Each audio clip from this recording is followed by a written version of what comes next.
সাম্প্রতিক ঘটনাবলী, সমসাময়িক যে ঘটনাবলী সেগুলো নিয়ে দেশ বিদেশের সংবাদ, এগুলো নিয়ে দেশ টিভি নিয়মিত আয়োজন দেশের কথা দশের কথা এই অনুষ্ঠানে আপনাদের স্বাগত জানাচ্ছি। আমি তারিক সুমি।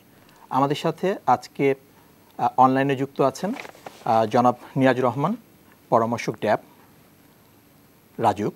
আমাদের সাথে আরও আছেন স্থপতি ইকবাল হাবিব, উনি পরিবেশ আন্দোলন কর্মী এবং যুগ্ম সম্পাদক বাংলাদেশ পরিবেশ আন্দোলন। আমাদের সাথে আছেন জনাব ইঞ্জিনিয়ার মোহাম্মদ আব্দুল আউয়াল, সাবেক সভাপতি রিহ্যাব, এবং আমাদের সাথে স্টুডিওতে আছেন সাংবাদিক জনাব শাখাওয়াত হোসেন। আমাদের আজকের বিষয়বস্তু হচ্ছে ঢাকা ড্যাব বিতর্ক। আপনাদের সবাইকে আমি অনুষ্ঠানে স্বাগত জানাচ্ছি।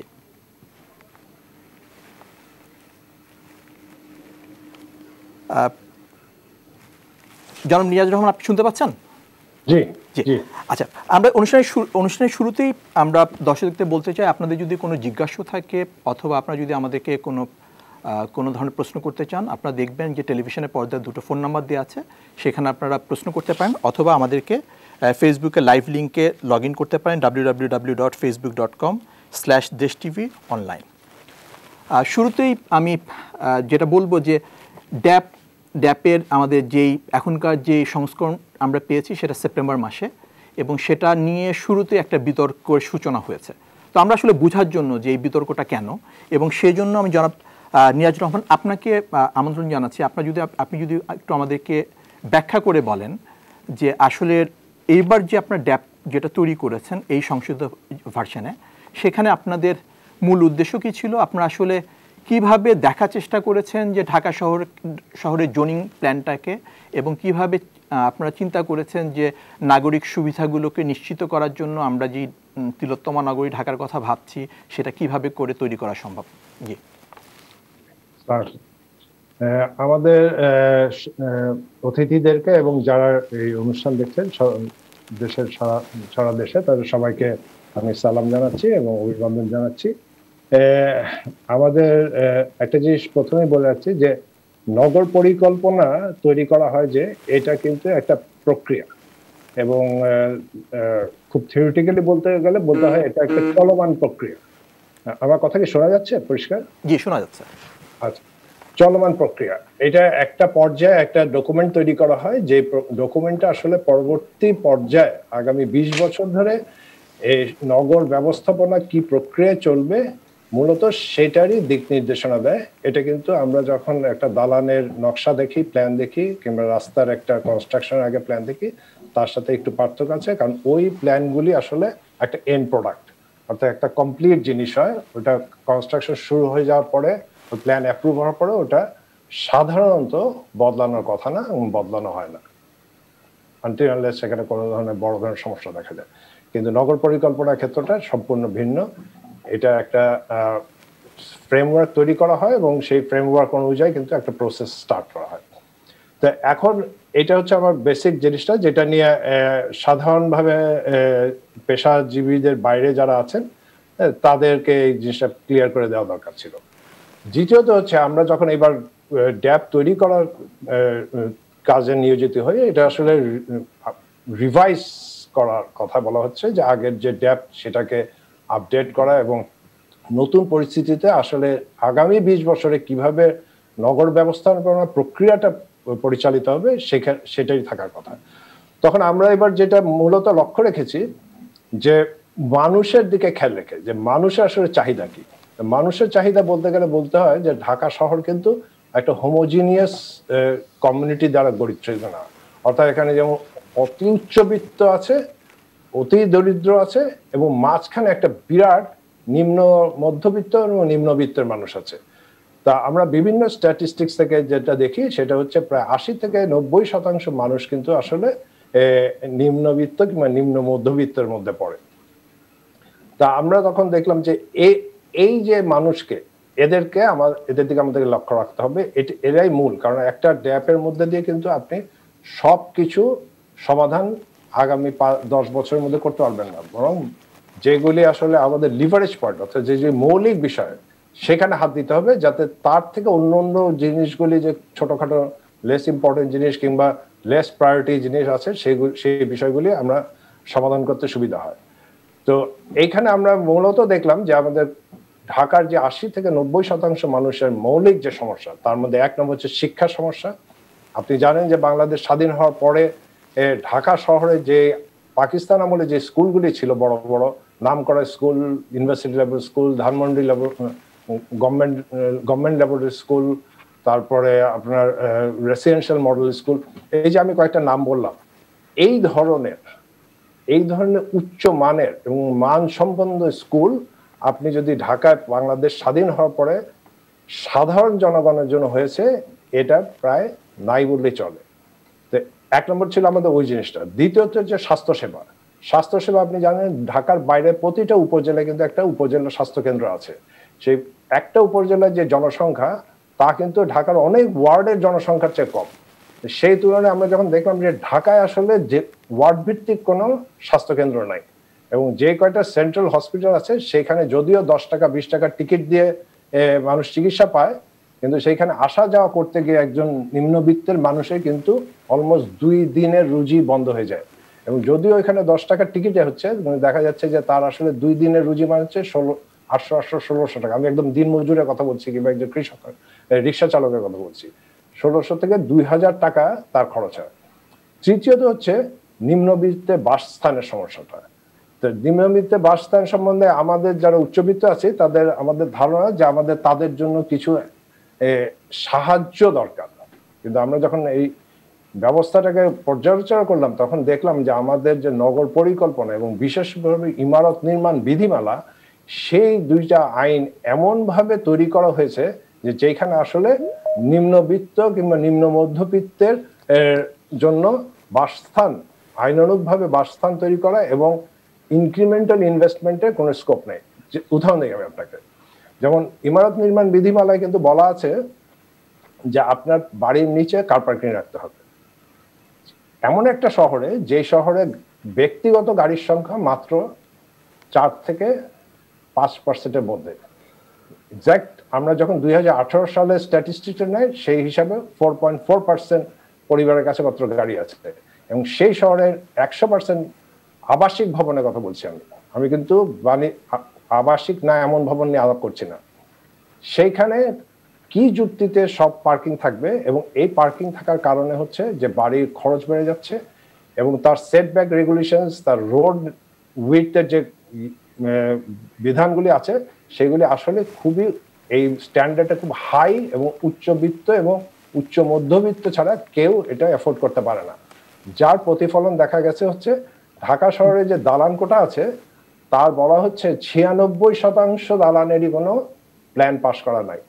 হ্যাঁ, এখানে অবশ্যই রাজুকের অদক্ষতার প্রশ্ন আছে, কিন্তু সেটা একমাত্র বিষয় না। আমরা যদি এরকম হাই স্ট্যান্ডার্ড সেট করি এবং রাজুকের জায়গায় আরো দক্ষ একটা ব্যবস্থাপনা, আমরা যেটা সবসময় বলছি, এবং এই আমাদের ড্যাপেও কিন্তু রাজুককে রিস্ট্রাকচারিং করা, তার বোর্ড রিস্ট্রাকচার করা, এবং গ্র্যাজুয়ালি রাজুকের কাছ থেকে এটা একটা নগর সরকারের কাছে হস্তান্তর করা, জনপ্রতিনিধি এবং পেশাজীবীদের নিয়ে সংগঠিত একজন নগর সরকারের কাছে এই দায়িত্ব দেওয়ার জন্য কিন্তু আমাদের এই ড্যাপে বলা আছে।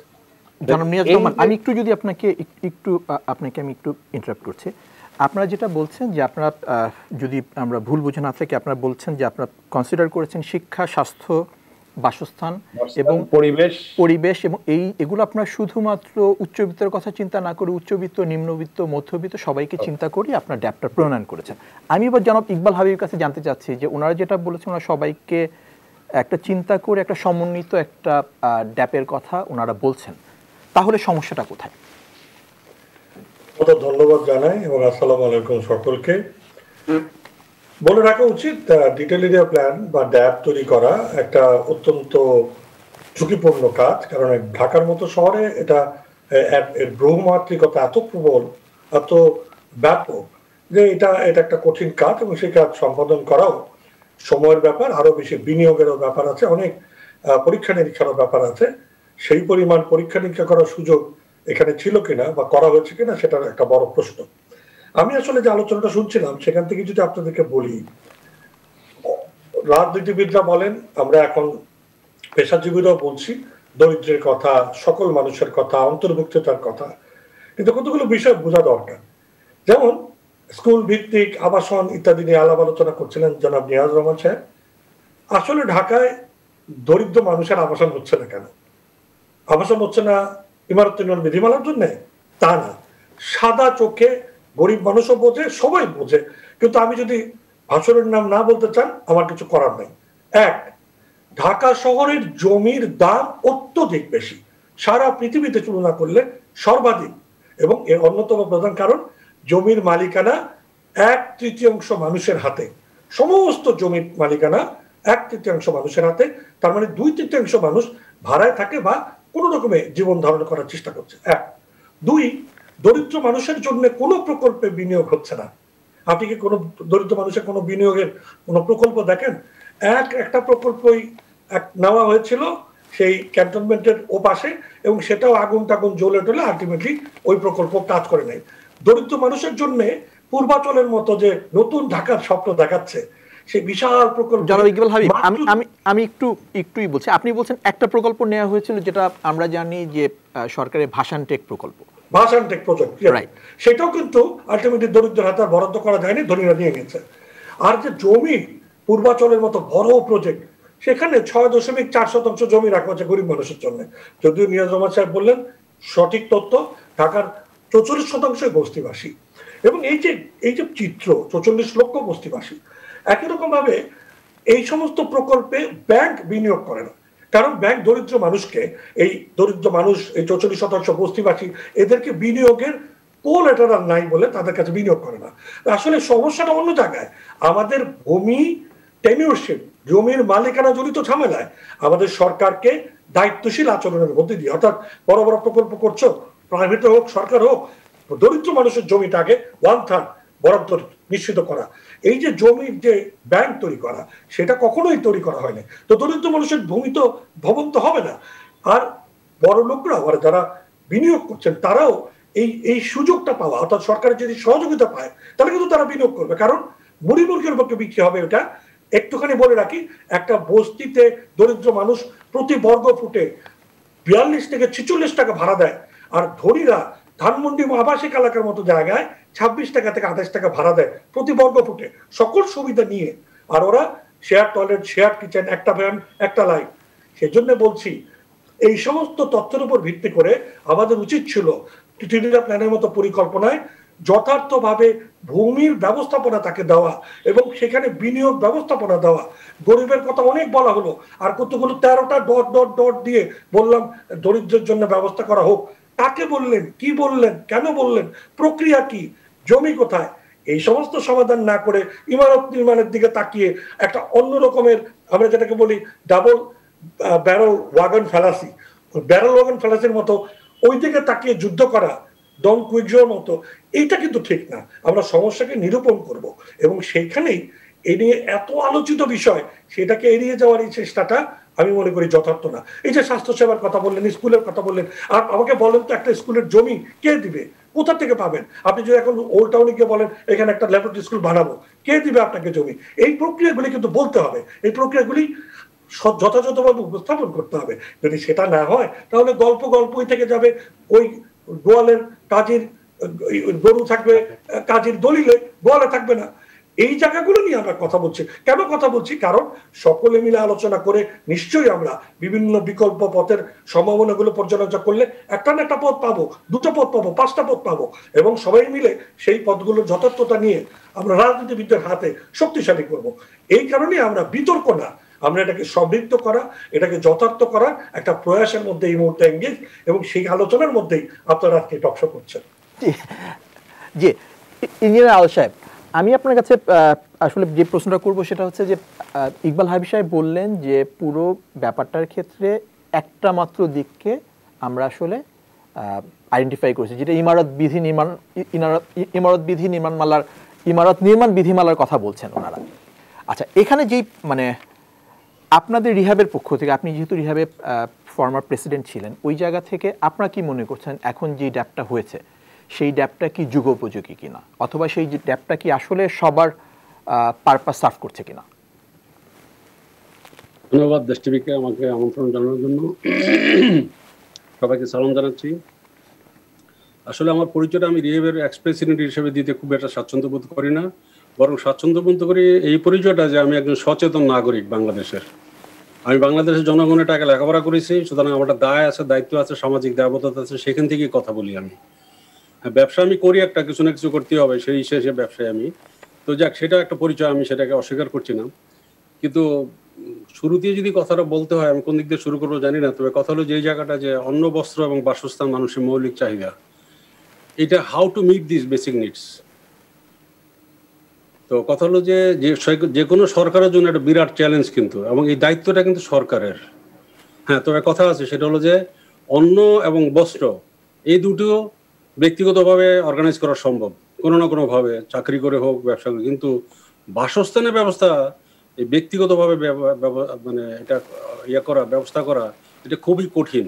সেই দায়িত্বটা সরকারকে নিতে হবে, নিম্নবিত্ত বলে উচ্চবিত্ত বলি, তবে নিম্নবিত্তের বাসস্থানের ব্যবস্থা বা দায়িত্ব তো অবশ্যই সরকারকে নিতে হবে। সেখানে উচ্চবিত্তের আমরা যেটা করছি সত্যি কথা ব্যবসায়ী হিসাবে আমাদের পক্ষে নিম্নবিত্তের বাসস্থান ব্যবস্থা করা কোনোভাবেই সম্ভব নয়, কোনো ফর্মুলা এখানে কাজে লাগবে না।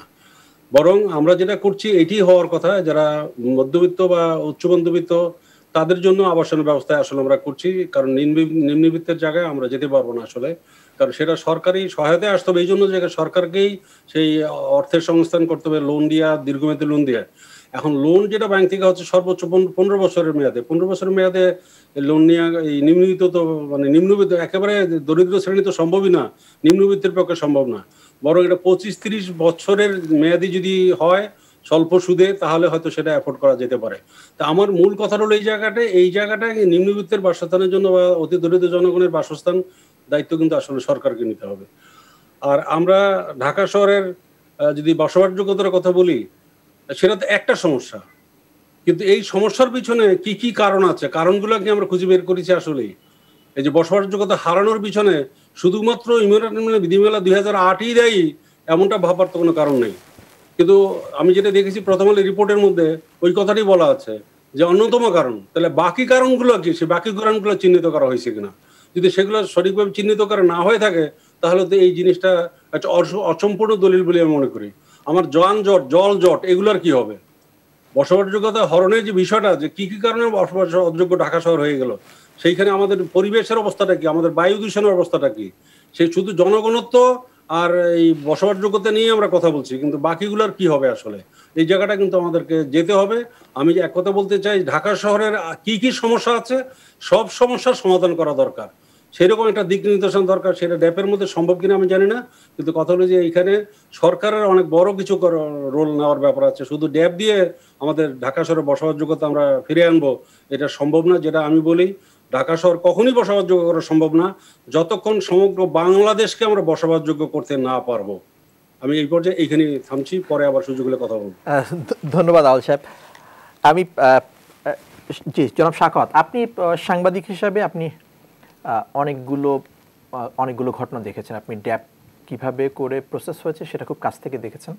আপনি একই সাথে আসলে যে কথা ওনারা বলছেন, যে স্থপতি ইকবাল হাবিব যেটা বলছেন সেটা খুব ইন্টারেস্টিং, যে শুধুমাত্র মানে ইমারত নির্মাণ বিধিমালা নিয়ে আসলে প্রশ্নবিদ্ধ করা হয়েছে, এবং জনাব আউল সাহেব একই কথা বললেন যে পুরো কি সমস্যা কি একটাই, নাকি আসলে ড্যাপটা কেমন হয়েছে? আপনার কাছে কি মনে হচ্ছে, যে সাংবাদিক হিসাবে আপনি অনুসন্ধিৎসু সাংবাদিক হিসাবে আপনি কিভাবে দেখছেন এটাকে?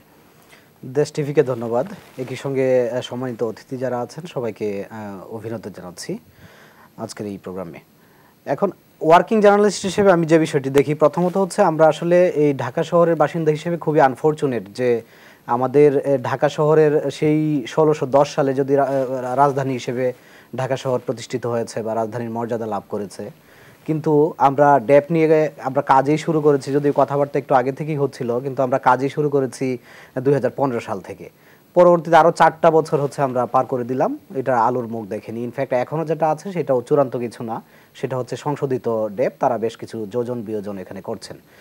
কিন্তু একটা বিষয় খুব লক্ষণীয় যে হ্যাঁ, আমাদের বিভিন্ন বিষয় নিয়ে কথা হচ্ছে, হাইট লিমিট নিয়ে কথা হচ্ছে, আপনার ডেনসিটি জোনিং নিয়ে কথা হচ্ছে, নানা ধরনের কথাবার্তাই হচ্ছে। তবে আমার দৃষ্টিতে হচ্ছে বেশ কয়েকটা বিষয় এবার এসেছে, মানে তারা যে সংশোধিত ড্যাপে আনার চেষ্টা করেছেন, তার মধ্যে একটা বিষয় হচ্ছে যে আমরা প্রায়ই দেখি যে জলাবদ্ধতার অন্যতম কারণ হিসেবে আমরা খালগুলোকে দায়ী করি। খাল উদ্ধারের একটা সুপারিশ তারা রেখেছে বর্তমান ড্যাপে, এবং এমনকি আদি বুড়িগঙ্গা চ্যানেল সংস্কার করে সেটাকে ধরে রাখার জন্য এমনকি নাব্যতা বৃদ্ধির জন্য একটা চেষ্টা করা হয়েছে এই ডেপে। আর যে বিষয়টা নিয়ে কথা হচ্ছে যে নিম্নবিত্তদের ব্যাপারে, এই ব্যাপারেও আমি যতটুকু জেনেছি বা আমি এই সংশ্লিষ্টদের সঙ্গে কথা বলে অবগত হয়েছি যে 13টি ঢাকা শহরের 13টি অঞ্চলে নিম্নবিত্তদের আবাসনের একটা ব্যবস্থার ব্যাপারে প্রস্তাব করা হয়েছে। এখন স্থপতি ইকবাল হাবিব সাহেব যে কথাটা বললেন যে আসলে শুধুমাত্র প্রস্তাব করলেই হবে না, কোন ওয়েতে হবে, ইমপ্লিমেন্টেশন প্রসেসটা কি হবে, ইমপ্লিমেন্টেশন কোন কোন স্টেক হোল্ডারগুলো জড়িত থাকবে, এটা আসলে ডিফাইন করা খুব ইম্পর্টেন্ট। আরেকটা বিষয় আমি বলতে চাই সেটা হচ্ছে যে নিম্নবিত্তদের জন্য 13টি অঞ্চলের কথা তারা বলেছেন, সুপারিশ করেছেন এবং একটা ইনসেন্টিভের বিষয় তারা রেখেছেন।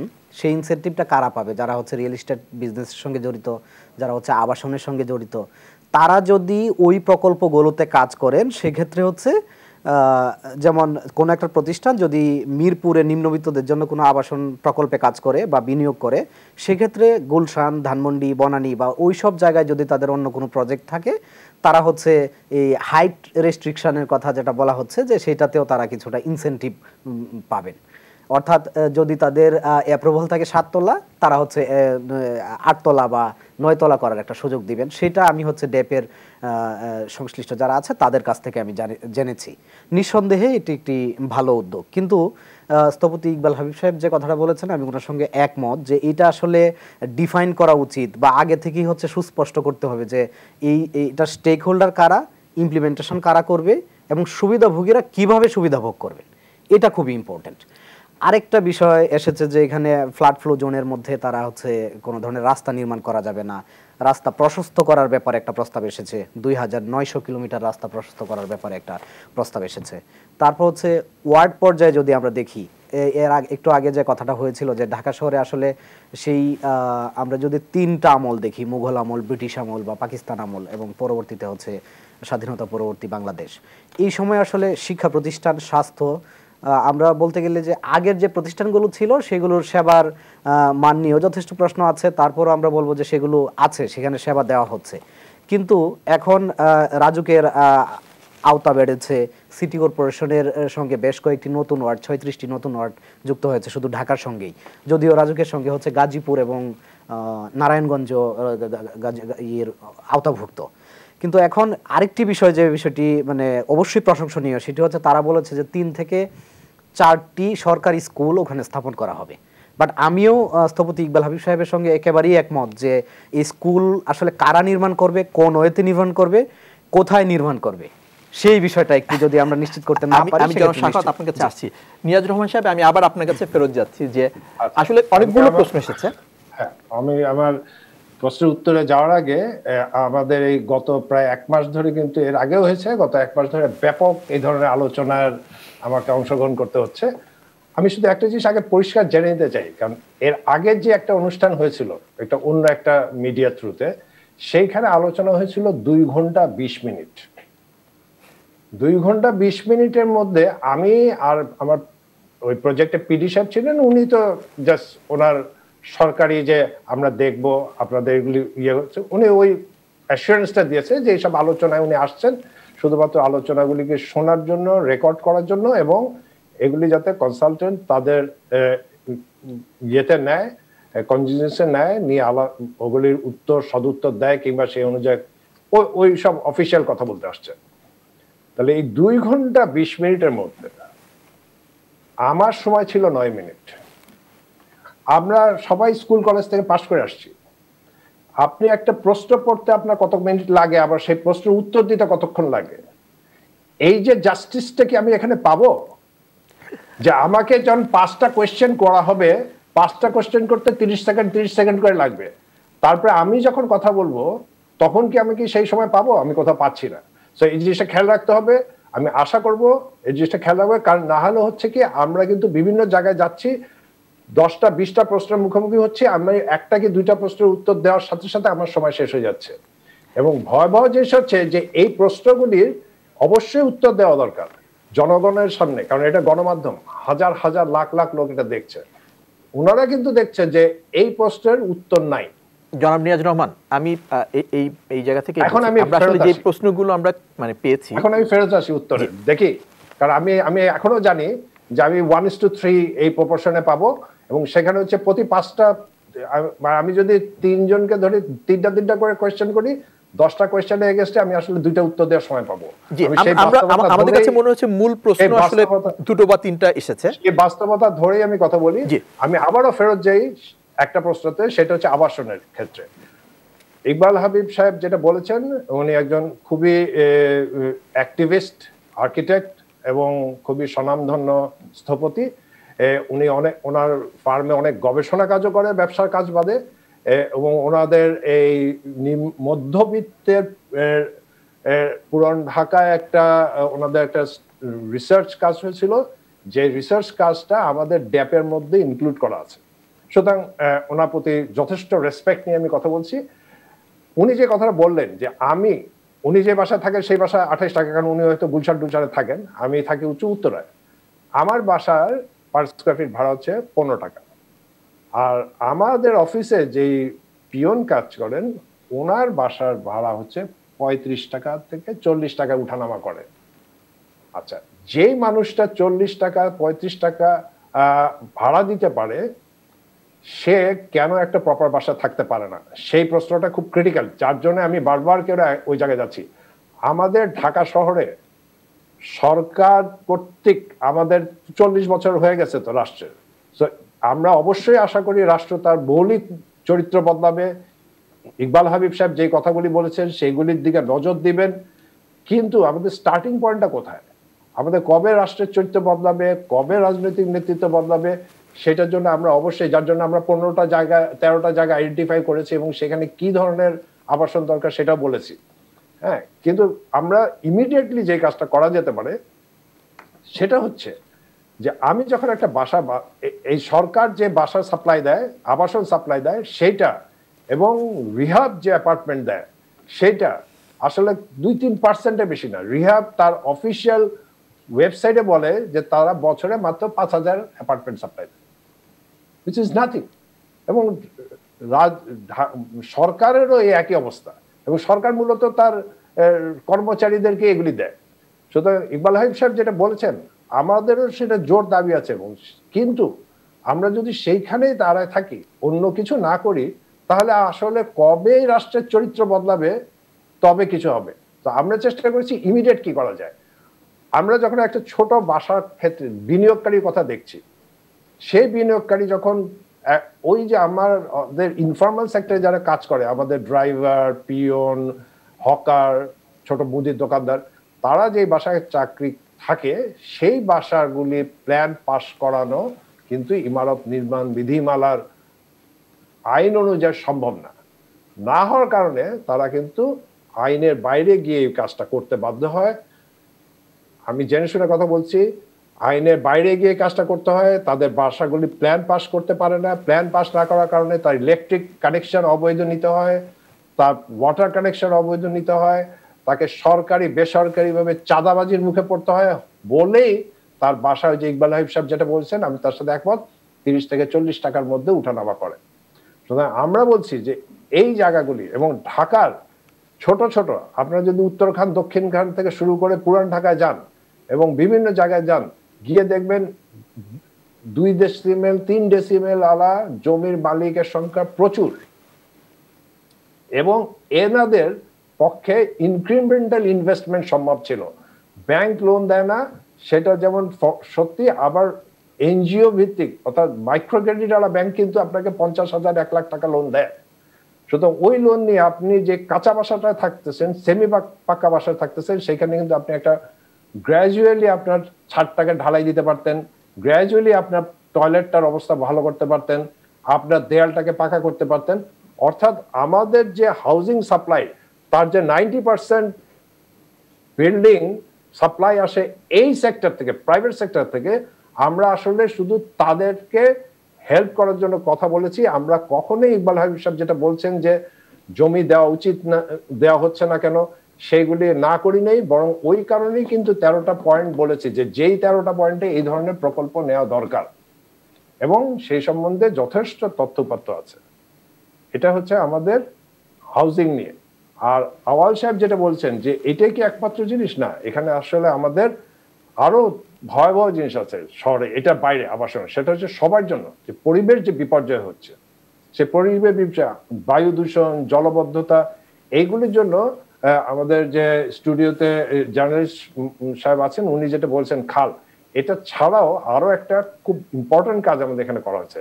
আমাদের জলবদ্ধতার একটা জিনিস হচ্ছে আমাদের ড্রেনেজ চ্যানেলগুলি নষ্ট হয়ে গেছে, আমরা সেইগুলিকে আইডেন্টিফাই করেছি, প্রায় 550 কিলোমিটার খালকে আমরা ফার্স্ট ফেজে আইডেন্টিফাই করেছি, যেগুলিকে খুলে একটা বছরে বিরাট সময় নাব্যতা রাখা এবং নৌ চলাচলের জন্য খুলে দেওয়া যেতে পারে।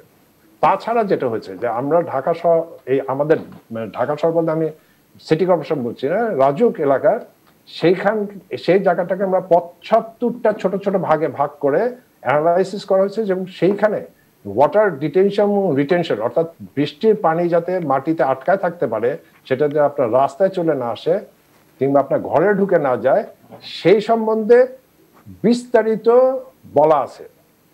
সুতরাং আমরা কিন্তু ওই জায়গাগুলি দিচ্ছি। তৃতীয় জিনিস আরেকটা, আবার আমি আব্দুল আওয়াল সাহেবের কাছে আসছি, যে স্বাস্থ্যের বিষয়টা, আমরা এবার খাল এবং রাস্তাকে শুধুমাত্র ড্রেনেজ চ্যানেল এবং গাড়ি চলাচলের পথ থেকে সরিয়ে এনে ওটাকে এমনভাবে ডিজাইন করা হয়েছে এবং এমনভাবে করা হয়েছে যে ওটা ওই কাজ তো করবেই, পাশাপাশি এই দুইটা জিনিসকে আমরা পাবলিক হেলথ ইনফ্রাস্ট্রাকচার অর্থাৎ জনস্বাস্থ্য অবকাঠামো হিসাবে ডিজাইন করা হয়েছে। অর্থাৎ ম্যাসিভলি ঢাকার যে স্বাস্থ্য অবস্থা বিপর্যয় ঘটছে, সেখানে আমরা গাছ লাগানো হবে, কি ধরনের গাছ লাগানো হবে, কিভাবে তার সাইটগুলি ট্রিট করা হবে, শুধু গাছ না, এখানে আরো অনেক ডিটেল আছে, সেটা এখানে বলা সম্ভব না।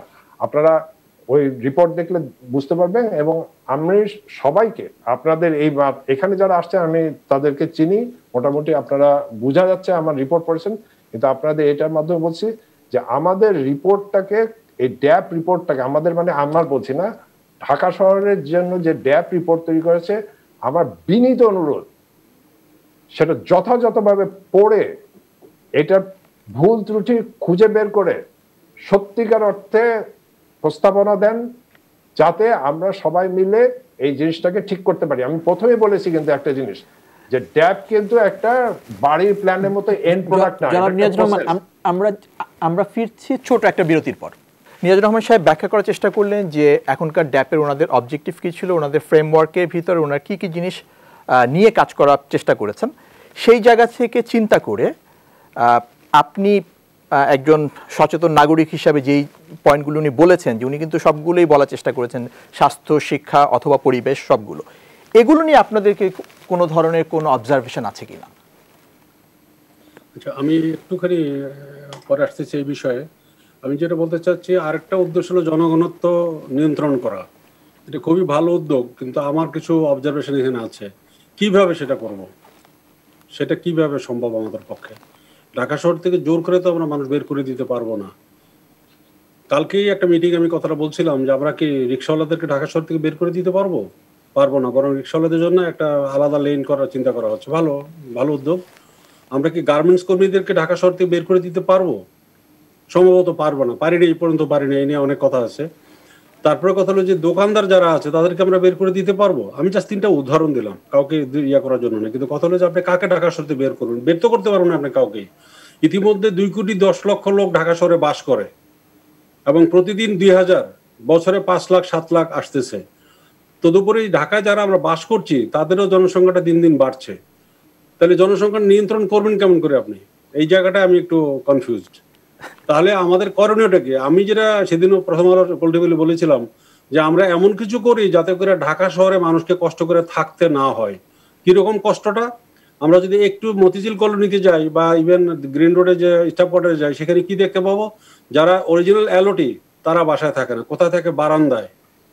আর প্রত্যেকটা রুম 10,000 করে ভাড়া দেওয়া, একটা রুমে 3 থেকে 4 জন থাকে। তাহলে এই লোকগুলোকে আমরা কি করব? কেউ তো শখ করে ঢাকা শহরে আসে না। তা আমি বলেছিলাম যে এমন কিছু করি যাতে করে সকালবেলা পান্তা ভাতের কথা বলবো না, বলবো যে গরম ভাত খেয়ে আমি সকালবেলা নিজের পুকুরের মাছ ধরে ভাত খেয়ে আমি শহরে আসব, আমার কাজ শেষে আমি বিকালবেলা শহর থেকে ফেরত যাব। সেটা যতক্ষণ না করতে পারছি, মানুষ তো গাদাগাদি করে ঢাকা শহরে থাকতেই হবে। সুতরাং এই জায়গাটা আমাদেরকে একটু গভীরভাবে ভাবতে হবে। আর একটু কথা আমি বলতে চাই, সেটা হলো যেহেতু ইমারত নিয়ে বিধিমালাটা আলোচনায় এসে গেছে, যে আমি এখন ব্যবসায়ী হিসেবে এই কথাটা বলতে চাই। সেটা হলো এই যে আমরা কি দেখেছি ঢাকা শহরে 96 বিধিমালার আলোকে, যেটা নিয়াজুর রহমান সাহেব বলছেন, যখন মানুষ আইনের মধ্যে কিছু করতে না পারে তখন বেআইনি পথে যায়, সর্বক্ষেত্রে, শুধু এখানে না।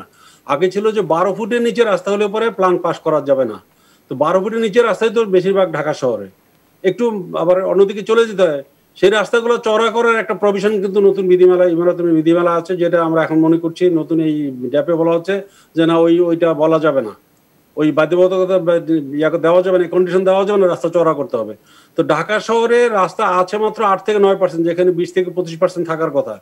আর যা আছে সেগুলো আমরা চওড়াও করতে পারবো না, বা করার দরকার নাই।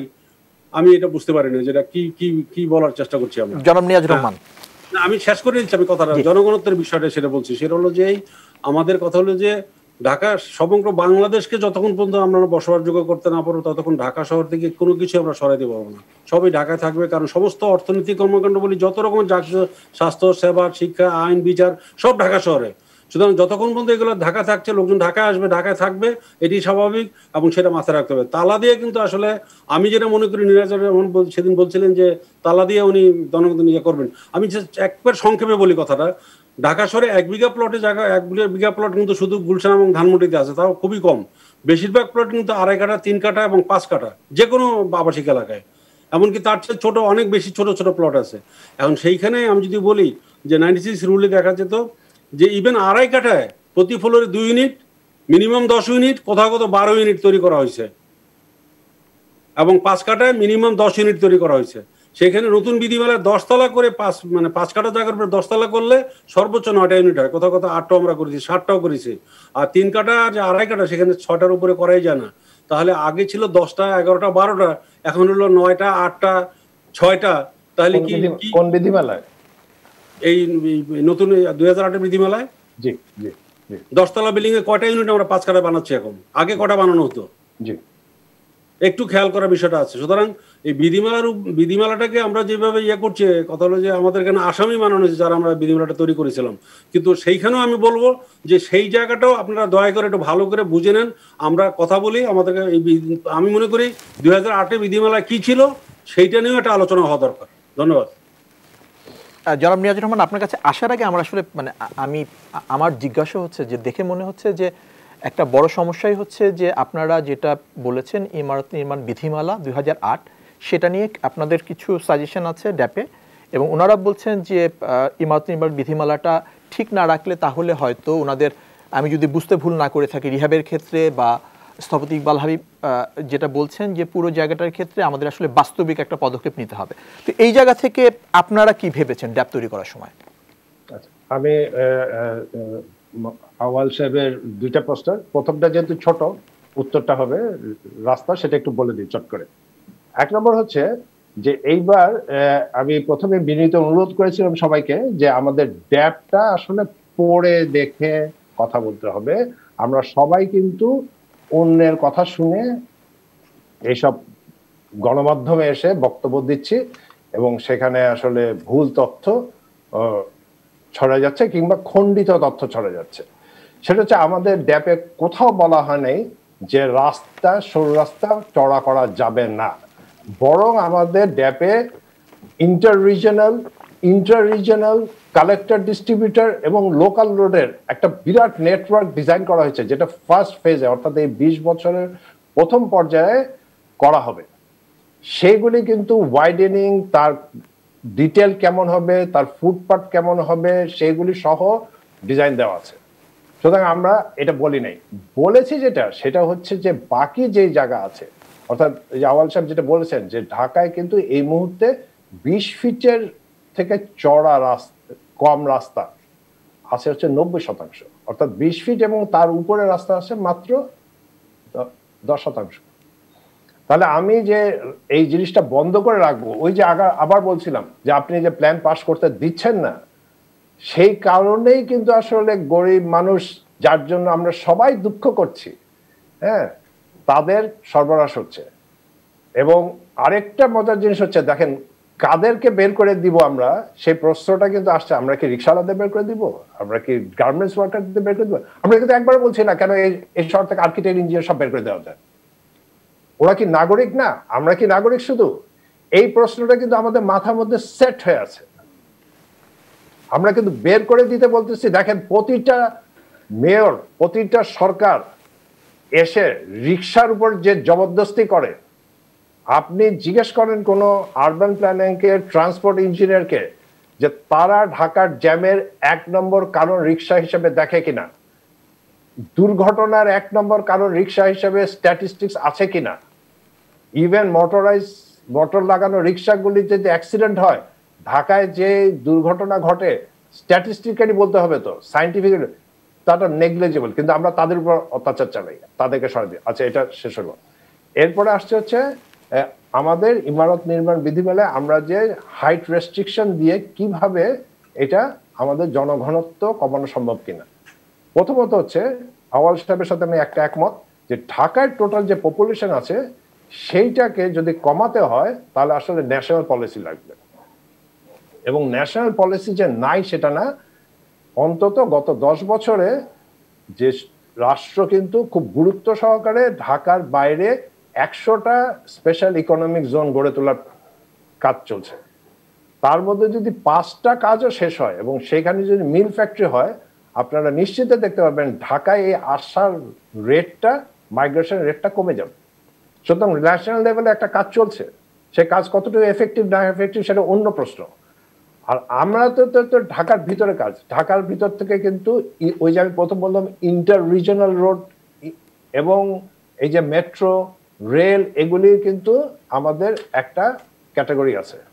সার্কুলার ওয়াটারওয়ে এটা একটা আছে, অর্থাৎ রেল, রোড এবং ওয়াটারওয়ে নিয়ে কিন্তু আমাদের, হ্যাঁ আপনি বলতে পারেন এটা যথেষ্ট না, সেটা যথেষ্ট আসলে কোনোদিনই হবে না আরবান প্ল্যানিং এ। কারণ আরবান প্ল্যানিং এর কাজটা কিন্তু দালান একটা বিল্ডিং ডিজাইনের মতো না, যেটা কমপ্লিট জিনিস না। এটা হচ্ছে আপনি প্রায়োরিটি কোথায় অ্যাকশন নেবেন, তারপরে গ্র্যাজুয়ালি আরো কি কি অ্যাকশন নেওয়া যাবে। সুতরাং যথেষ্টতার প্রশ্ন সবসময় থাকবে আরবান প্ল্যানিং এ, পৃথিবীর যে কোনো দেশে থাকবে, আমাদের এখানে থাকতে পারে, আমরা সেটা মাথা পেতে সেটা মেনে নিব, কিন্তু কিছু করা হয় নাই, এই তথ্যটা ভুল। তারপর উনি বলছেন যে হাইট রেস্ট্রিকশনের মধ্যে দিয়ে সম্ভব কিনা। ধরেন আজকে যে ইমারত নির্মাণ বিধিমালা আছে, সেই ইমারত নির্মাণ বিধিমালা জোনে আমি একটা উদাহরণ দিই, যে ধানমন্ডি আবাসিক এলাকায় যদি সবগুলি বিল্ডিংকে ওই হাইটে যেতে দেওয়া হয়, যাবে, আমি যদি কন্ট্রোল না করি হাইটে যাবে, তাহলে ওইখানে যে জনঘনত্ব হবে সেই জনঘনত্ব শ্যামপুরের চেয়ে বেশি হবে। জনাব নিয়াজ রহমান, আপনি জাস্ট এই জায়গাটাতে আমি জনাব ইকবাল ভাইয়ের কাছে জানতে চাচ্ছি যে কথাটা উনি বললেন, আরেকটা জিনিস অ্যাড করে দিই, তাহলে ইকবাল সাহেবের জন্য আরো কঠিন ভাবে আমার প্রশ্নের উত্তর দেওয়া সহজ হবে। সেটা হচ্ছে ঢাকার এক এক জায়গায়, তখন ধানমন্ডিতে যে বাড়ি আছে তার এভারেজ সাইজ হচ্ছে 2200 থেকে 2300, পুরান ঢাকায় ওটার এভারেজ সাইজ হচ্ছে 600, এভারেজ বলছি আমি। তারপরে মিরপুরের ওইদিকে আছে 600 এর নিচে। অর্থাৎ ধানমন্ডিতে যদি আমি হাইট রেস্ট্রিকশন দেই, তার মানে এই না যে ওইখানে এখন যে বিল্ডিং, যে প্লটটার মধ্যে 10টা 250 স্কোয়ার ফিটের বাসা আছে, তারা এবার 1000 স্কোয়ার ফিটের 10টা বাসার মধ্যেই থাকবে না। কারণ আমাকে আপনি যদি আজকে বলেন, ইকবাল সাহেবকে যদি বলেন যে আপনি 600 স্কোয়ার ফিটের বাসায় চলে যান, উনি যাবেন না, যেতে পারবেন না। উনি যেতে পারেন, বাট অ্যাজ এ ক্লাস আমরা যাব না। আবার যে 600 স্কোয়ার ফিটের বাসা থাকে তাকে কিন্তু 2500 স্কোয়ার ফিটের বাসা আসতে বললে দেখানোটা, অর্থাৎ রিজনালি এই ক্যারেক্টারিস্টিক্স আছে। সো আমরা যদি এখানে চাপ দেই, সেটা হবে কি, ঢাকার মধ্যে একটা ইভেন ডিস্ট্রিবিউশন আমরা আসলে প্রথম টার্গেট করছি। দেন ওই যে সরকার অন্য অন্য জায়গায় যে কাজ করছে, আমরা যে inter regional road, inter regional railway, আমরা ওয়াটারওয়ে সারাউন্ডিং, যেটাকে দেশের অন্যান্য জায়গার সাথে কানেক্টিভিটি করে তুলছে। জনাব নিয়াজ রহমান, আমি একটু ইন্টারাপ্ট করতে হচ্ছে, আমাদের আসলে সময় স্বল্পতা আছে, বাট আপনি খুব সুন্দর একটা পয়েন্টে আপনি যেটা বলেছেন, আমি ওই জায়গাতে ইকবাল ভাইয়ের কাছে চলে যেতে চাচ্ছি। যে নিয়াজ রহমান সাহেব বলেছেন যে আসলে যেই কারণে ওনারা এটা করেছেন, হাইট রেস্ট্রিকশনের ব্যাপারটা, তো আপনাদের এই ব্যাপারে আপনাদের কি অভিমত? হয় কি, আমি যে সময় পাবো ওটা বিশ্বাস করি নাই, মনে হলো যে চলেই যাই, আমার তো আর সুযোগ থাকবে না। থ্যাংক ইউ ভেরি মাচ যে মনে করেছেন, আমিও ছিলাম। দ্বিতীয়ত নিয়াজুর রহমান সাহেবকে বলি যে আপনি এটা বাংলা ভাষায় লিখেছেন, আল্লাহর অসীম রহমত, বাংলা ভাষাটা পড়াশোনা করেছি, আর আল্লাহ জ্ঞান দিয়েছে, বুদ্ধি দিয়েছে, পড়াশোনা করতে পারি। আপনার বইটা পুরোপুরি পড়েছি, দুটো খণ্ডই, এবং পুঙ্খানুপুঙ্খ ভাবে পড়েছি। বারবার ওই পড়ে পড়ে বলবেন, মেলে আসা বলবেন না, এই কথাগুলি বলে অন্যকে খাটো করার মধ্যে নিজের বড়ত্ব প্রকাশ হয় না। আমার টাইম নষ্ট করেন না প্লিজ। আমি আপনাকে তিনটা জিনিস জানাই। এই যে আপনি বললেন যে আর কোনো বিকল্প নাই, অতএব এটাই একমাত্র পথ, হাইট উচ্চতলা বিল্ডিং এর দিকে গুলি করি, এই জায়গার বদলে পরিষ্কার আপনাকে উদাহরণ দিই। আমি এটা বলি নাই। বর্তমান সরকার ইতিমধ্যে NUPRP বলে একটা প্রকল্প, কথা বলেন না, আপনার বললেন আপনার সময়, 35টা শহরে ইতিমধ্যে 16 বছরে টাকা ফেরত দিবে। অর্থাৎ তার যে ভাড়ার টাকায় যে আসলে করা সম্ভব, এটা আমরা গবেষণা করে দেখিয়েছি। UNDP-র এই প্রকল্পটার টোটাল কাজ বিনে পয়সায় প্রো বোনো আমরা করে দিয়েছি। সরকার সেখানে বিনিয়োগ করেছেন।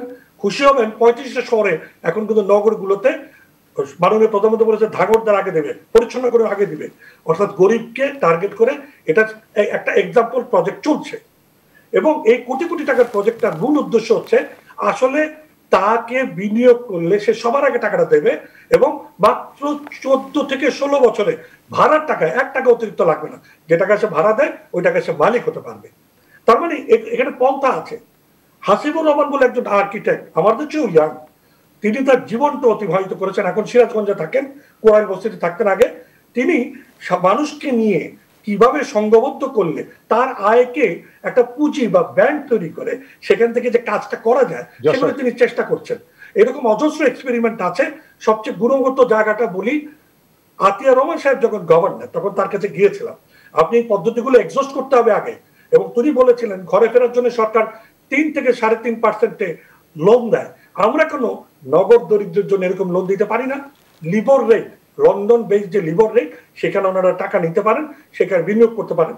এই সমস্ত জায়গায় অর্থাৎ এই যে প্রণোদনা দিয়ে আমরা যে এত বড় বড় হাউজিং প্রজেক্ট হচ্ছে, কেন তাদেরকে বলতে পারি না 40% জমিতে তুমি 500 থেকে 800 স্কয়ার ফিট বাড়ি না বাড়ালে অনুমোদনই দেব না। তার মানে পদ্ধতি আছে, যে পদ্ধতি আমি এই ধনী তোষণ নীতিমালায়, এই যে পূর্বাচলের কথা বললাম, কেন আমি সেখানে 6.4% জমি রাখবো, কেন আমি সেখানে 40% জমি দরিদ্র মানুষের জন্য রাখতে পারবো না? এগুলো কোনো নীতিমালার জন্য, শুধু নীতিমালা করলেই এগুলো কিন্তু হয়ে যায়। আমরা এই জায়গাগুলোকে সুস্পষ্টকরণের কথা বলেছি। আপনি খালের কথা অনেক কথা বলেছেন, কিন্তু দেখেন আপনার ওই ডকুমেন্টে 65টা খাল আমরা সবাই পরিবেশবাদীরা কষ্ট করে এই নদী কমিশন তৈরি করেছি। তারা 65টা খাল মৌজা আদালতের রায় আমরা বের করেছি কষ্ট করে, বছরকে বছর দৌড়িয়ে। সেই রায়ের অনুযায়ী 65টা খালের CSRS অনুযায়ী সুনির্ধারিত করেছেন। আপনার ডকুমেন্টে সেটা উদ্ধারের কোনো প্রচেষ্টা নাই। আপনি ওই 65টা খালের কথা বলেন নাই। আমি বলছি, আমি পড়েছি, এই 65টা খাল উদ্ধার করা সম্ভব। আমি বলছি কি জানেন, আমরা আলোচনা করতে চাই যে অল্টারনেটিভ গুলো আমরা যারা করেছি, আপনি স্বীকার করলেন কিছু গবেষণা কিছু তো করেছি, সেগুলো আসেন মত বিনিময় করি। অনেক জল অনেক দূর গড়িয়েছে, আসমান থেকে হঠাৎ করে নতুন থিওরির প্রয়োজন নাই। সেগুলো আদান প্রদান করলে, আপনি যে কথা বলছেন দরিদ্রের কথা, আমিও দরিদ্রের কথা বলছি। যদি মায়ের দুধ খেয়ে থাকি তাহলে আমাদের দায় রয়েছে এই মায়ের কাছে। অতএব সেই জায়গায় আমরা সবাই বিনিয়োগ করব মেধা। সেখানে এত আপত্তি কেন? বারবার কেন তিরস্কার করা? বারবার কেন হাইরাইটের দিকে নজর দেওয়া? আগে আসুন পলিসিটা চেঞ্জ করি, দরিদ্রমুখিতায় যাই, দরিদ্র মানুষমুখী যাই। সবাই বাঁচলে আমরা বাঁচবো। কোভিড-19 পরিষ্কার করে দেখিয়েছে শুধু বড় লোক বাঁচবে না, ডেঙ্গু মশা কাউকে বেছে বেছে কামড়ায় না।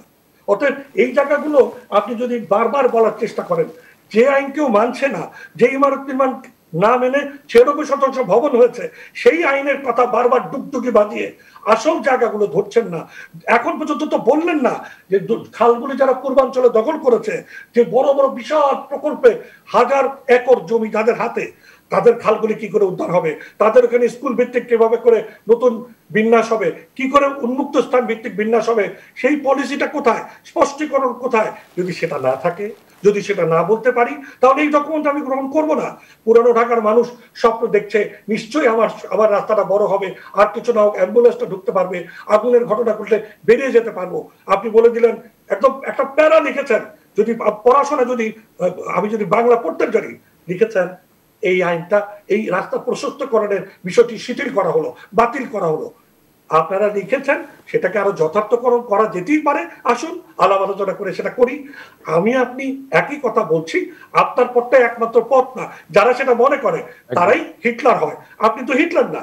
আমরা পরিকল্পনাবিদ, প্রকৌশলী, পেশাজীবী, অর্থনীতিবিদ, দরিদ্র মানুষের প্রতিনিধি, সাংবাদিক সবাই মিলে ভাবি না? সবাই কিন্তু ভাবে। যদি সকলের মত পথ একীভূত না করেন, আমরা তাকে সভাপতি করা হয়েছে তাজুল ইসলাম সাহেব, তিনি কি বলেছেন শোনেন। তিনি বলেছেন 4টা কথা আপনাদের সাথে কথা বলে আমি বুঝেছি এটা করতে হবে। আমি 4টা পয়েন্ট শুধু বলে দিই।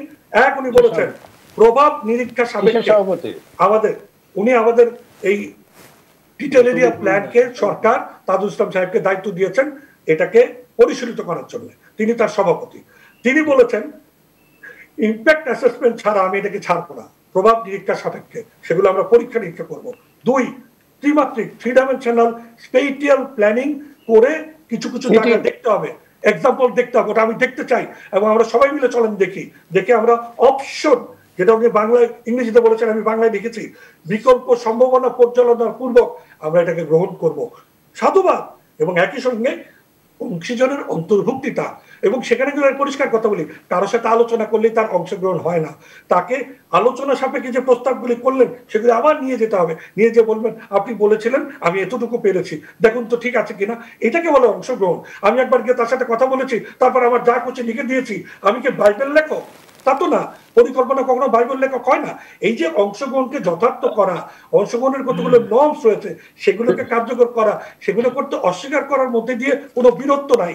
এই ডকুমেন্ট আমাদের প্রত্যেকে, আজকে আমরা যে 5 জন আছি, 5 জনকে ওন করতে হবে অ্যাজ অভিভাবক, তবেই এটা কার্যকর হবে। 2010 সালের যে ডিটেল এরিয়া প্ল্যান, তাই 2টা রিভিউ কমিটি আমি মেম্বার ছিলাম। আমাদেরকে আপনারা বসে এই যে প্রস্তাব করেছেন একবার আলাপ করতে পারতেন। আমি না হয় অন্য কাউকে করতে পারতেন, যেমন স্যার মারা গেছেন যিনি আমাদের সঙ্গে করেছেন, অন্য কারোর সাথে করতেন। জনাব ইকবাল হাবিব আমাদের খুবই সময় স্বল্পতা আছে, আমি দুঃখিত। শেষ কথাটা বলি আমি, সমগ্র বাংলাদেশের নগরায়ন অন্তর্ভুক্তিতায় দ্রুত যোগাযোগ নির্ভর উন্নয়ন কার্যক্রমের সুস্পষ্টকরণ ছাড়া ড্যাব কার্যকর করা উচিত হবে না। আগামী ঢাকা হোক সকলের অন্তর্ভুক্তিতায়, সারা বাংলাদেশের নগরায়ন সংযুক্তিতায়, এবং সবাই বাঁচলে আমরা বাঁচবো, এই নীতিমালায়। Thank you. আমি নিয়াজুল সাহেব, আমি আপনার কাছে শেষ বক্তব্য নেওয়ার জন্য আসবো। আমি ছোট করে জনাব সাখাওয়াত সাহেবের কাছে আসছি যে মানে আমরা আসলে যেটা দেখতে পাচ্ছি যে আমাদের যারা আলোচকবৃন্দ তারা কিন্তু আসলে একই কথাই বলছেন। সবাই কিন্তু বলছেন যে আমরা এটা শেয়ার করি, আমাদের মতামত শেয়ার করি, এবং শেয়ার করে আমরা এমন একটা ড্যাব তৈরি করি যে ড্যাবটা আসলে আমাদেরকে নাগরিক সুবিধা নিশ্চিত করে, সেটা গরিবের জন্য হোক, মধ্যবিত্তের জন্য হোক, অথবা উচ্চবিত্তের জন্য হোক। তো এই জায়গা থেকে আপনি খুব ছোট করে 1 মিনিটে যদি বলেন, তারপর আমরা নিয়াজুর রহমান সাহেবের কাছে যে আমরা শেষ করে দিব। জি, ধন্যবাদ। ড্যাব, সংশোধিত ড্যাবের বিষয়ে আসলে গত নভেম্বরের 4 তারিখ পর্যন্ত 60 দিনের একটা গণশুনানির সময় দেওয়া হয়েছিল রাজুক থেকে। আমি যতদূর জানি প্রায় 7,000 ভার্চুয়ালি এবং সরাসরি প্রায় 7,000 হচ্ছে মতামত বা অভিযোগ হচ্ছে ওখানে জমা পড়েছিল, এবং তার বেশ কিছু বিষয় হচ্ছে অলরেডি ইনক্লুড করা হয়েছে, এবং রাজুক থেকে বারবার এটাও বলা হচ্ছে যে আমরা আরও যদি কোনো বিষয়াদি থাকে যেগুলো হচ্ছে আমাদের এখানে ইনকর্পোরেট করা উচিত, আমরা সেটাও করব। আরেকটা বিষয় হচ্ছে আসলে ড্যাপের বিষয়টাকে আমরা মনে হয় শুধু 2টা জায়গার মধ্যে গুলিয়ে ফেলার চেষ্টা করেছি। একটা হচ্ছে হাইট রেস্ট্রিকশন, আর একটা হচ্ছে যে ডেনসিটি জোনিং। এই 2টার মধ্যে যদি আমরা শুধু না থেকে যদি অন্যান্য বিষয়গুলোর দিকেও তাকাই, যে আসলে পরিবেশগত দিকটা কোথায় আছে, বা এই যে নিম্নবিত্ত, মধ্যবিত্ত বা উচ্চবিত্তদের ব্যাপারে কি বলা আছে, অথবা হচ্ছে ঢাকা শহরকে যদি আমরা আসলেই এখন যে প্রবলেমগুলো আছে সেগুলো যদি আমরা সমাধান করতে চাই, সেক্ষেত্রে আমাদের কি কি করা উচিত, তার বেশ কিছু বিষয় কিন্তু ড্যাপের মধ্যে এসেছে। যেমন খালুদ্দারের বিষয়টা বারবার আলোচনায় এসছে। তারা বলছে যে হ্যাঁ, হাইট রেস্ট্রিকশনের ক্ষেত্রে কোনো ধরনের প্রবলেম নাই যদি ওই ভবনের সোয়ারেজ সিস্টেম ঠিক থাকে এবং পর্যাপ্ত রাস্তা থাকে। কারণ রাস্তা না করে যদি এখানে আসলে বড় বহুতল ভবন নির্মাণ করা হয়, সেক্ষেত্রে এই যে আমাদের বর্তমান যে সমস্যাগুলো আমরা ফেস করছি, সেই সমস্যাগুলো কখনোই সমাধান করা সম্ভব না। আরেকটা বিষয় যেটা বারবার উঠে এসছে সেটা হচ্ছে যে এই যে ঢাকা শহরের 34% রাস্তা হচ্ছে 8 ফিটের নিচে। এখন তারা 2,900 কিলোমিটার রাস্তা প্রশস্ত করার ব্যাপারে একটা প্রস্তাব রয়েছে, সেটা অবশ্যই সাধুবাদ জানানো উচিত। ভবনের মিশ্র ব্যবহারের কথা বলা হয়েছে, সেটাও সাধুবাদ জানানো উচিত। তারপর হচ্ছে পার্কিং যে বাধ্যতামূলক নয়, এটি নিয়েও বিভিন্ন মহলে হচ্ছে আলোচনা সমালোচনা হচ্ছে। কিন্তু যে শহরে হচ্ছে 34% রাস্তায় হচ্ছে 8 ফিটের নিচে, সেখানে কিভাবে একটা ব্যক্তিগত গাড়ি ঢুকবে? তো ব্যক্তিগত গাড়ি যদি না ঢোকে, সেক্ষেত্রে ভবনের ওই স্পেসটা পার্কিং করে কেন নষ্ট করা উচিত বা কেন নষ্ট করা হবে, এই বিষয়টাও আমি মনে করি যে সাধুবাদ জানানোর মতো বিষয়। আর কমিউনিটি ক্লিনিকের ব্যাপারে যে কথাগুলো বলা আছে, সরকারি স্কুলের ব্যাপারে যে ওয়ার্ডে যে কথাগুলো বলা হয়েছে, সেটাও আমি মনে করি সাধুবাদ জানানো উচিত। একটা বিষয় হচ্ছে যে এখনও এটা চূড়ান্ত কিছু হয়নি, যেহেতু স্থানীয় সরকার মন্ত্রণালয়ের মাননীয় মন্ত্রী মহোদয়কে প্রধান করে হচ্ছে এখানে একটি কমিটি করে দেওয়া হয়েছে। আমার মনে হয় স্থপতি যারা আছেন, প্রকৌশলী যারা আছেন, ব্যবসায়ী যারা আছেন বা অন্যান্য পেশাজীবী সংগঠনের প্রতিনিধি যারা আছেন, আমার মনে হয় তাদের মতামত, তাদের সঙ্গে আবারও বসা উচিত রাজুকের, এবং তাদের মতামতের ভিত্তিতে আসলে ড্যাবটা চূড়ান্ত করা উচিত। ধন্যবাদ সাখাওয়াত সাহেব। আমি আধা মিনিট সময় চাই, আধা মিনিট। জি, একটি কমেন্টের ব্যাপারে আমি আসতে যাচ্ছি। 8.3 আইনের বিধিবিধান, পৃষ্ঠা নম্বর 8.9, সেখানে বলা আছে স্থাপনা নির্মাণের রাস্তার জন্য সুনির্দিষ্ট কোনো প্রস্থ নির্ধারণ করে দেওয়া যাবে না। না, আমি পড়ি নাই, আমি ইকবালের মতো এত পড়াশোনা করার সময় পাই না, কিন্তু যেটুকু পড়েছি এইটুকুর মধ্যে, এই পৃষ্ঠার মধ্যে আরো অ্যাম্বিগুইটি আছে, সেটাতে সময় নেই এখন। শুধু এই জায়গাটা লেখা আছে যে সেটা আমি পড়ে শুনলাম, যেখানে বলা আছে স্থাপনা নির্মাণের রাস্তার জন্য সুনির্দিষ্ট কোনো প্রস্থ নির্ধারণ করে দেওয়া যাবে না। যেখানে বিধিমালায় বলা আছে যে 20 ফুট করার জন্য যা যা দুই দিকে সমান সমান জায়গা ছাড়তে হবে, এবং সেটা ঢাকা শহরে হচ্ছে, কিন্তু অনেক রাস্তা ইতিমধ্যে হয়েছে, কিন্তু আমরাই তৈরি করেছি, আমরাই পরিবর্তন করতে পারি। আপনি যে বারে বারে একটা কথা আসছেন, পড়াশোনার কথাটা যেটা বলতেছেন, আচ্ছা একুশ করবেন জনাব আওয়াল, আসলে মানে আমাদের যেহেতু সময় নেই, আমরা একটু ছোট করে জনাব নিয়াজুর রহমানের কাছে আমি ছোট্ট দুইটা জিনিসে যাই, শেষ করে দিই, সময় নাই বেশি বুঝছি। সেটা হচ্ছে যে ফায়ার ফাইটিং এর জন্য চড়া রাস্তা লাগে, এটা তথ্যগতভাবে বৈজ্ঞানিকভাবে ঠিক না। অনেক চিকন রাস্তায় ফায়ার ফাইটিং করা সম্ভব, কারণ এখনকার দিনে ফায়ার ফাইটিং ফায়ার হাইড্রেন্ট দিয়ে হয়, ফায়ার মোটরসাইকেল দিয়ে হয়, অনেক রকম ব্যবস্থা আছে। 1 2 নম্বর হচ্ছে ইকবাল হাবিব সাহেব আমাদেরকে বলেছে যে আমরা আলোচনা করতে গেলে আমরা কেন প্রতিরোধ করছি। আমি শুধু বলতে চাই যে গত 2-3 দিনে মিডিয়ার সাথে যে ডিসকাশনগুলি হয়েছে, আমাদেরকে ড্যাপের পক্ষ থেকে এমন কোন ডিসকাশন মিডিয়ার সাথে দেখবেন না যেখানে শুধু ড্যাপের লোকরা বসেছিল।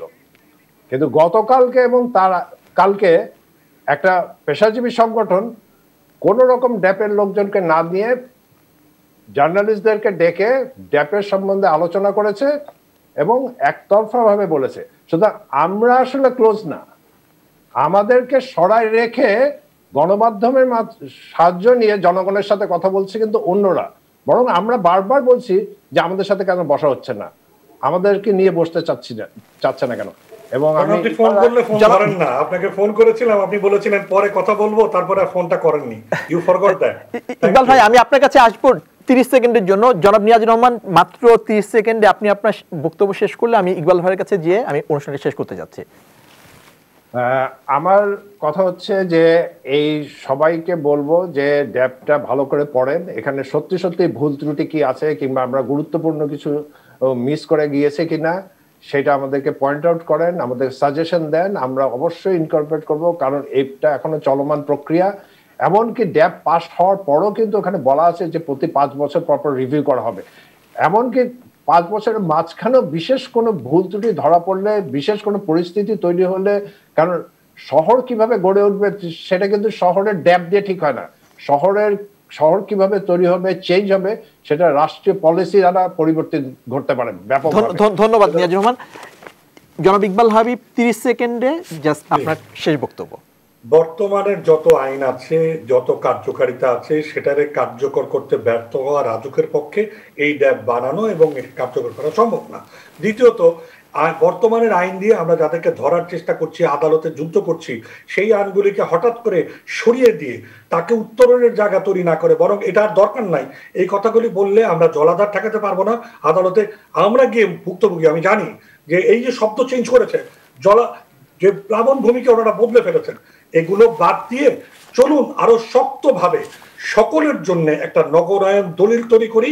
আপনি একা এর অভিভাবকত্ব করে এটা কার্যকর করতে পারবেন না। ধন্যবাদ সবাই মিলে বাঁচলেই এই নগর বাঁচবে। ধন্যবাদ জনাব ইকবাল হাবিব, সবাইকে ধন্যবাদ জানিয়ে আমাদের অনুষ্ঠান এখানে শেষ করছি।